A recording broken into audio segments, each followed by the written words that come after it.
for today's video nga, nandito nga muna tayo kay Dr. Malinlin para makapagpabaksin si Baby Dwight. Ito nga't napakabilis nga lumaki ni Baby Dwight. Ito nga't 4.5 kilos na siya na dating 3.9 kilos lang. Napakasarap nga ng tulog ng Baby Dwight ko at mamaya iiyak to dahil magpapabaksin nga at magpapa-inject siya. Sorry anak, pero talagang ganon. Kailangan natin makompleto yung mga baksin mo. Ito nga't may pinainom pang gamot si Doktora. Maya-maya nga lang tapos na magpa-inject at natulog ulit si Baby Darrell. Napaka-cute at napaka-pogi naman ng Baby Dwight ko na yan. Napakasarap ng tulog at mamaya-maya nga lang din sinundo na natin si Ate Sophia. Sunod nga nagbe-birthday sa kanila kaya may mga tanghalian silang Jollibee. Ito nga't nangunguha tayo ng hulog-hulog. Ito na rin tayo sa labas kaya nakakuha na rin tayo ng mga singilin. At naipon na nga yung mga parcel namin dito ay hindi na namin nagbubuksan kasi sunod-sunod na nga yung mga dumadating. Napakasarap nga mag-order at magpipindot sa Shopee pero ito nga pag dumating na ay sunod-sunod na ang mga bayarin pagdating sa mga order. Meron nga akong order dito ay napaka-konti lang. Pero meron ding order yung misis ko at si Sophia. At syempre meron din si Baby Dwight dahil ang dami rin namin kailangan na orderin kay Baby Dwight. Ito nga pala yung tripod na in-order ko ay napakalaki at napakatibay at napakaganda nga ng feedback nito.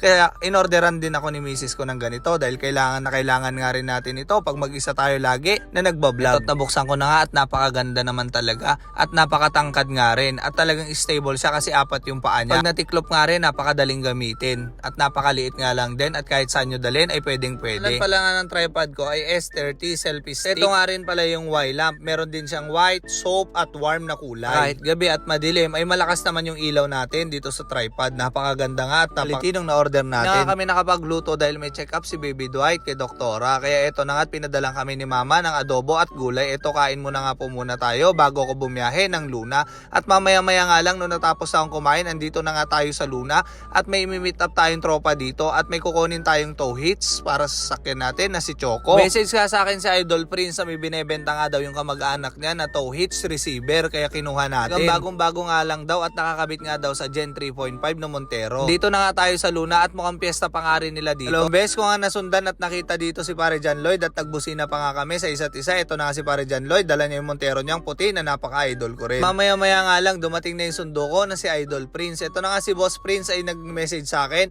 at para makuha ko itong tow hitch receiver na ito. Talaga napakaganda at bagong-bago pa. Konti lang naman yung mga gasgas, wala namang problema dyan dahil talaga napakatibay naman ng tow hitch receiver na ito. Ito na yung pangalan niya, Pajero Dakar. Ibili nyo nga ng brand nyo yung ganitong presyo na branded na tow hitch receiver ay nasa 15.5. Ipakasama yung tow ball doon. Ito nga lang ay binigay sa akin ng halos kalahati na lang ni Boss Prince kaya maraming salamat din sa'yo, Idol Boss Prince. Pagdating nga sa accessories sa Montero ay naalala niya nga daw ako dahil meron kaming dalawang Montero. Ito na nga at babayaran na natin kay Idol Boss Prince. Kaso nga rin siyang chow-chow kaso puro lalaki nga rin yung chow-chow natin. Kaya sa mga may gusto magpa-stud dyan, sabihin nyo lang sa akin para may stud na rin natin yung aso ni Boss Prince dahil hindi pa daw nakakasta. Bago ako umuwi nakalimutan ni Boss Prince humingi ng sticker kaya binigyan ko na. Maraming salamat din sa iyo Idol. Ipapakabit ko na itong nakuha ko sa iyong tow hitch receiver. Maraming salamat din at hindi mo ako nakalimutan. Mabilis yung ang kausap at talagang nagkasundo kaagad tayo sa presyohan. Hindi na nga ako nakapaghintay, hindi ko na dinerecho sa bahay at talagang pinakabit ko na nga kaagad kay Choco para matuwa naman si Choco